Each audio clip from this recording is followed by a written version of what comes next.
آخری وقت آیا میں ڈر گیا. میں نے سوچا اللہ کی بارگاہ میں جب میری حاضری ہوگی اللہ تبارک و تعالیٰ مجھے سزا دے گا. میرے بچوں سے کہا میرے بچوں یہ دنیا میں جل جانا کوئی بڑی بات نہیں ہے, یہ دنیاوی آگ کے اندر جلنا کوئی سزا نہیں ہے.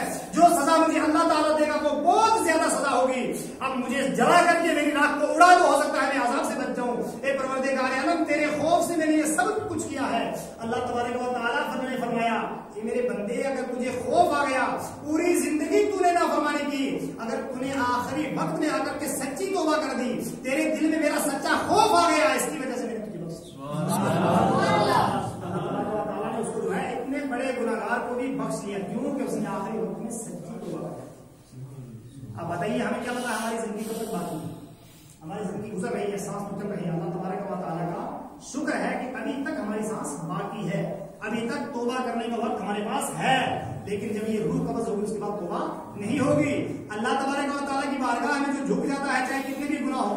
حضرت ابراہیم بن ادھم رحمۃ اللہ تعالیٰ علیہ کا واقعہ آپ نے سنا ہوگا کہ حضرت ابراہیم بن ادھم رحمۃ اللہ تعالیٰ علیہ توبہ کرنے سے قبل بادشاہ ہوا کرتے تھے. کیا ہوتے تھے؟ بادشاہ. ان کے باپ دادا بھی جو ہے بادشاہ گزرے تھے, اور حضرت ابراہیم بن ادھم خود بھی جو ہے بادشاہ کے تخت پر بیٹھے ہوئے تھے. ایک مرتبہ کیا ہوا کہ جنگل میں چلے گئے. جنگل میں کس غرض سے گئے؟ شکار کرنے کے لیے.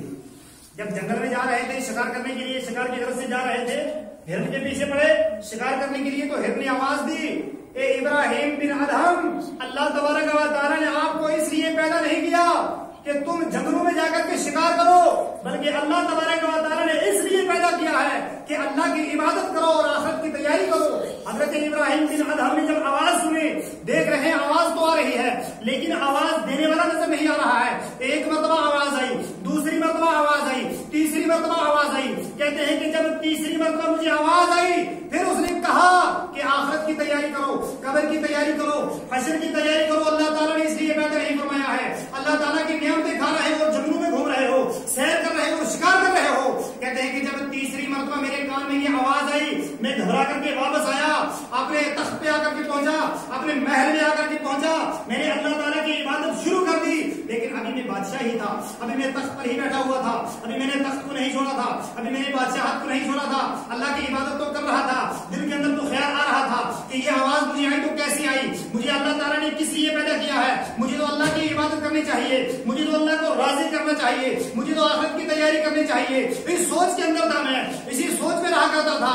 ایک مرتبہ میں نے اچانک دیکھا کہ میرا جو محل تھا اس محل کے اندر آ کر کے ایک بندہ فقیر سا ہے وہ کچھ تلاش کر رہا. ایک روایت میں آتا ہے کہ مغان کی چھت پہ تلاش کر رہا تھا, ایک روایت میں آتا ہے کہ وہ محل کے اندر آ کے کچھ ڈھونڈ رہا ہے ایک فقیر. حضرت ابراہیم بن ادھم جو بادشاہ تھے تخت پہ بیٹھے ہوئے تھے, کہا بھائی کہاں جا رہے ہو, کیا ڈھونڈ رہے ہو؟ وہ فقیر جو ہے وہ کہتا ہے کہ میرا اونٹ گم ہو گیا, وہ میں ڈھونڈ رہا ہوں. حضرت ابراہیم بن ادھم فرماتے ہیں کہ بھائی اونٹ کبھی محل میں ملتا ہے, اب بیوقوف تو نہیں ہو, اگر آپ کا اونٹ گم ہو گیا تو کہیں جنگل میں جا کر کے ڈھونڈو, یہاں کہاں ڈھونڈ رہے ہو محل میں؟ کہا اچھا اونٹ جو محل میں نہیں ملا کرتا, کہا اونٹ محل میں نہیں ملتا ہے, وہ جنگل میں ملتا ہے. کہا جب اونٹ محل میں نہیں ملتا تو اس نرم بستر پر خدا کیسے ملے گا؟ اللہ اکبر. نرم بستر میں بیٹھا ہوا ہے اور کہہ رہے ہیں کہ اللہ کو راضی کروں گا, اللہ کی تلاش تخت میں بیٹھ کے کر رہے ہو, نرم بستروں میں بیٹھ کے کر رہے ہو. اگر محل کے اندر اونٹ نہیں ملتا تو ان نرم بستروں پر اللہ تعالیٰ نہیں ملتا. اگر اللہ کو راضی کرنا ہے مصلی بچھاؤ اور اللہ کی بارگاہ میں سجدہ ریز ہو جاؤ. حضرت ابراہیم بن ادھم کیا کرتے ہیں کہ بادشاہی بھی چھوڑ دیتے ہیں, وہ تاج بھی چھوڑ دیتے ہیں, وہ تخت بھی چھوڑ دیتے ہیں اور جنگلوں میں نکل جاتے ہیں اللہ تعالیٰ کی عبادت کرنے کے لیے. جنگلوں میں جب نکلے آپ نے فقیر جیسی گودڑی پہن لی, وہاں سے مکے میں تشریف لے گئے, وہاں سے مدینے میں تشریف لے گئے, گھومتے گھومتے جنگلوں کے اندر گھوم رہے ہیں, اللہ تبارک و تعالیٰ کی عبادت کر رہے ہیں. آخر جا کر کے دریا کے کنارے بیٹھ جاتے ہیں, ہاتھ میں سوئی لی ہوئی ہے اور گودڑی کو سی رہے ہیں. آپ جس ملک میں جا کر کے دریا کے کنارے بیٹھے تھے اس ملک کے بادشاہ کو پتا چلا کہ فلاں ملک کا جو بادشاہ تھا اس نے بادشاہی چھوڑ دی ہے, اب وہ فقیر بن گیا ہے, دریا کے کنارے آ کر کے گودڑی سی رہا ہے. اس بادشاہ نے سوچا میں جاؤں, جا کر کے سمجھاؤں اور سمجھا کے اس کو کہوں کہ بھائی تو ایک بادشاہ تھا, تو نے پوری دولت کو بھی چھوڑ دیا, تو نے بادشاہت کو بھی چھوڑ دیا, تخت و تاج کو بھی چھوڑ دیا, ایک فقیر بن گیا, دنیا کے اندر گھوم رہا ہے, گودڑی سی رہا ہے, یہ کون سا تم نے لباس پہن لیا ہے؟ میں جا کر کے اس کو سمجھاؤں گا, ہو سکتا ہے وہ واپس بادشاہ بن جائے, واپس جا کر کے تخت پر بیٹھ جائے. اس غرض سے جب وہ بادشاہ آیا آ کر کے سمجھانے کا بھائی تجھے کیا ہو گیا, تو نے کرسی کیوں چھوڑ دی, تو نے تخت و تاج کیوں چھوڑ دیا, تو فقیر کیوں بن گیا, تو بادشاہ ہوا کرتا تھا. حضرت ابراہیم بن ادھم کہتے ہیں میں بادشاہ ہوا کرتا تھا، نہیں میں آج بھی بادشاہ ہوں۔ کہتے ہیں کہ میں آج بھی بادشاہ ہوں۔ کہا کیسے؟ مجھے تو نظر نہیں آ رہے بادشاہ۔ بولا میں آج بادشاہ ہوں۔ بولا کیسے؟ مجھے نظر نہیں آ رہے ہیں۔ کہا ٹھیک ہے تھوڑی دیر رکیے۔ حضرت ابراہیم بن آدم کیا کرتے ہیں کہ جس سوئی سے سی رہے تھے نا کپڑا، وہ سوئی دریا میں پھینکی۔